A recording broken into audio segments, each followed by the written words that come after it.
Hello दोस्तों, स्वागत है आप सभी का आज के इस वीडियो में। आज के इस वीडियो में हम देखेंगे स्मॉल फाइनेंस बैंक और उनके हेडक्वार्टर्स के बारे में with the help of map के ज़रिए हम जानेंगे स्मॉल फाइनेंस बैंक और उनके हेडक्वार्टर्स के बारे में। तो चलिए शुरू करते हैं। तो सबसे पहले हम स्मॉल फाइनेंस बैंक के बारे में जान लेते हैं। तो SFB यानी small finance banks are registered as public limited companies under the companies act 2013। इसके अंडर रजिस्टर किया गया है and govern by banking regulation act 1949 and RBI act 1934।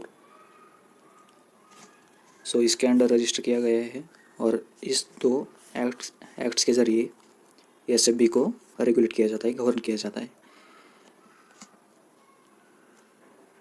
And the other relevant statutes and directives from time to time. Minimum paid up capital for SFB is 300 crore.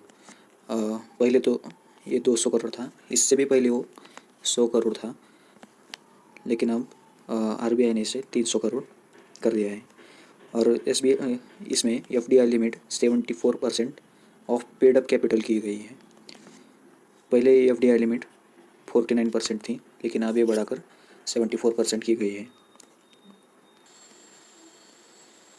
यहाँ पे देखिए FDI limit is in SFB 74% of paid up capital. तो हमें यह जानना होगा कि paid up capital क्या होता है। तो सबसे पहले देखिए ऑथराइज कैपिटल। ऑथराइज कैपिटल क्या है? It is the maximum value of the shares that a company is legally authorise to issue to the share holders. सो ये मैक्सिमम वैल्यू होती है, जिस वैल्यू के शेयर्स कंपनी अपने शेयर होल्डर्स को इश्यू कर सकती है। मान लीजिए कंपनी के पास 100 शेयर है और एक शेयर की वैल्यू है 10 रुपये,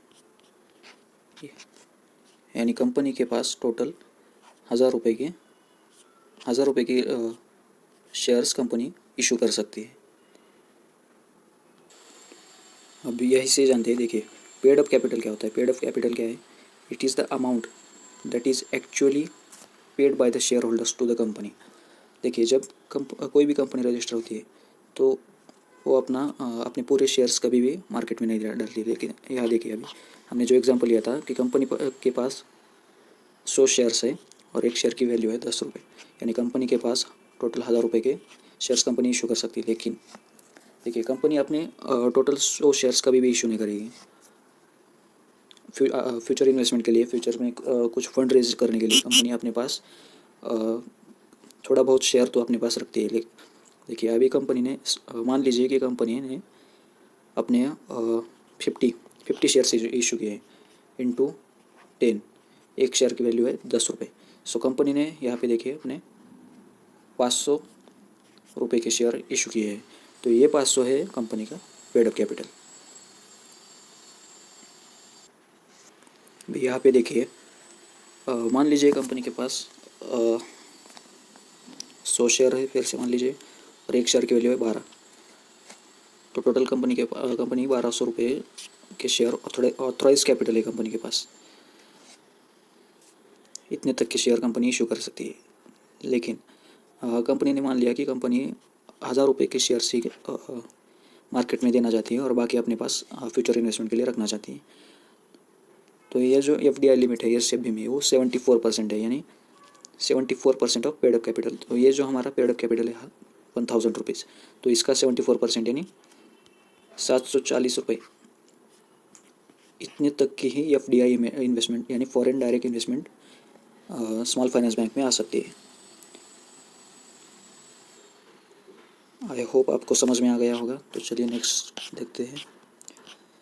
तो हम देखते चलिए कि स्मॉल फाइनेंस बैंक कौन कौन से है और उनका हेडक्वार्टर्स कहाँ है।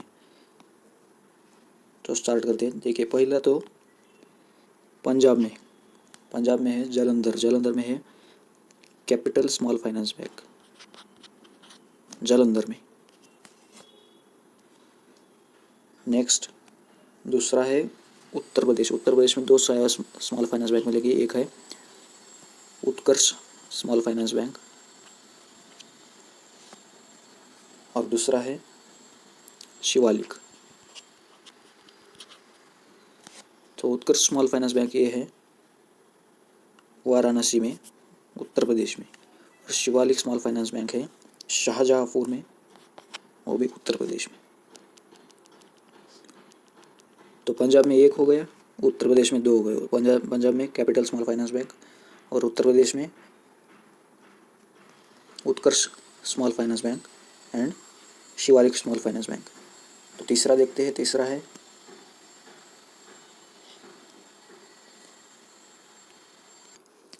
तीसरा स्टेट है आसाम। आसाम में कौन सा है? North east small finance bank, north east small finance bank.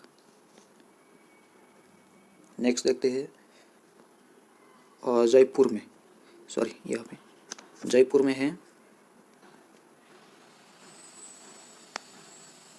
AU small finance bank. हाल ही में आमिर खान को इसका ब्रांड एम्बेसडर भी चुना गया था। उसके बाद आइए चलिए मुंबई में है सूर्योदय स्मॉल फाइनेंस बैंक। उसके बाद कर्नाटका में यानी बेंगलुरु में 3 स्मॉल फाइनेंस बैंक मिलेंगे। पहला है Fincare small finance bank, Fincare. दूसरा है जन स्मॉल फाइनेंस बैंक और तीसरा है Ujjivan small finance bank, Ujjivan. Bangalore में 3 स्मॉल फाइनेंस बैंक है, एक है फिनकेयर स्मॉल फाइनेंस बैंक, दूसरा है जन स्मॉल फाइनेंस बैंक और तीसरा है उज्जीवन स्मॉल फाइनेंस बैंक। और केरला में एक बैंक है ESAF स्मॉल फाइनेंस बैंक। और लास्ट में देखिए यूनिटी स्मॉल फाइनेंस बैंक। ये अभी नया स्मॉल फाइनेंस बैंक के लिए RBI से परमिशन मिली है। इसका हेडक्वार्टर शायद दिल्ली में होगा। ये देखिए सभी बैंक्स और उनके हेडक्वार्टर्स यहाँ पे दिए हुए हैं, आप यहाँ पे देख सकते हैं। एक बार लास्ट हम देख लेते हैं। तो पहला है capital small finance bank Punjab में। ऊपर से नीचे जाएंगे हम, नॉर्थ से साउथ तक। तो पहला है पंजाब में capital small finance bank, Jalandhar में है। दूसरा है उत्तर प्रदेश में दो स्मॉल फाइनेंस बैंक है। पहला है उत्कर्ष स्मॉल फाइनेंस बैंक जो कि है वाराणसी में, और दूसरा है शिवालिक स्मॉल फाइनेंस बैंक जो कि है शाहजहाँपुर में। फिर चलते हैं हम नॉर्थ ईस्ट में है आसाम। आसाम में गुवाहाटी में कौन सा है? North east small finance bank. फिर चलते हैं राजस्थान, जयपुर में कौन सा है? AU small finance bank. फिर और नीचे चलेंगे, फिर है मुंबई में है सूर्योदय स्मॉल फाइनेंस बैंक। उसके बाद चलेंगे नीचे और फिर एक कर्नाटका में 3 स्मॉल फाइनेंस बैंक है, एक है फिनकेयर, दूसरा है जन स्मॉल फाइनेंस बैंक और तीसरा है उज्जीवन स्मॉल फाइनेंस बैंक। उसके बाद नीचे केरला में कौन सा है? ESAF small finance bank. और जो लास्ट का है वो है यूनिटी स्मॉल फाइनेंस बैंक। इसका हेडक्वार्टर्स दिल्ली में है, प्रपोज है। आई होप आपको समझ में आ गया होगा।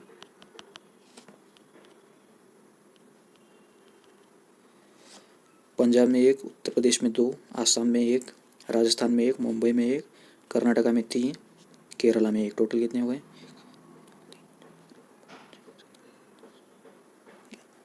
टोटल और एक unity small finance bank, total मिलके 12 स्मॉल फाइनेंस बैंक है। और लास्ट का एक है चेन्नई में इक्विटास स्मॉल फाइनेंस बैंक, तो टोटल 12 स्मॉल फाइनेंस बैंक अभी इंडिया में है। मैं बार रिवाइज कर रहा हूँ क्योंकि आपको एक बार पढ़ के पूरा याद हो जाए। तो पंजाब में हमने देखा कैपिटल स्मॉल फाइनेंस बैंक, उत्तर प्रदेश में है वाराणसी में है उत्कर्ष स्मॉल फाइनेंस बैंक और शाहजहाँपुर में है शिवालिक स्मॉल फाइनेंस बैंक। फिर north east bank small finance bank जो कि आसाम में गुवाहाटी में, राजस्थान में जयपुर में है AU स्मॉल फाइनेंस बैंक। फिर मुंबई में महाराष्ट्र में है सूर्योदय स्मॉल फाइनेंस बैंक। फिर कर्नाटका में 3 स्मॉल फाइनेंस बैंक है, एक है फिनकेयर, दूसरा है जन स्मॉल फाइनेंस बैंक, तीसरा है उज्जीवन स्मॉल फाइनेंस बैंक। फिर है तमिलनाडु, चेन्नई में है इक्विटा स्मॉल फाइनेंस बैंक और केरला में है ESAF स्मॉल फाइनेंस बैंक और लास्ट में दिल्ली में है यूनिटी स्मॉल फाइनेंस बैंक। अभी यूनिटी स्मॉल फाइनेंस बैंक इसके बारे में जानते हैं। तो unity small finance bank Reserve Bank of India has granted a banking license to Unity Small Finance Bank, which was established jointly by Centrum Financial Services and Resilient Innovations Private Limited यानी भारत पे CFSL और भारत पे इन दोनों ने partnership में इस bank को open किया है to carry on SFB businesses in India. It is the first time ever that two partners are uniting equally to build a bank. ये पॉइंट भी आप याद में रखें कि it is the first time ever that two partners कौन से हैं, एक है CFSL और दूसरा है भारत पे जो कि इसकी पेरेंट कंपनी है रिजिलियंट इनोवेशंस प्राइवेट लिमिटेड. तो इन दोनों ने मिलकर unity small finance bank start किया है. ये अभी इंडिया का 12th स्मॉल फाइनेंस बैंक होगा. तो चलिए, तो वीडियो आपको शायद समझ में आ गया होगा. शायद समझ में आ गया तो लाइक करें, सब्सक्राइब करें. Thank you.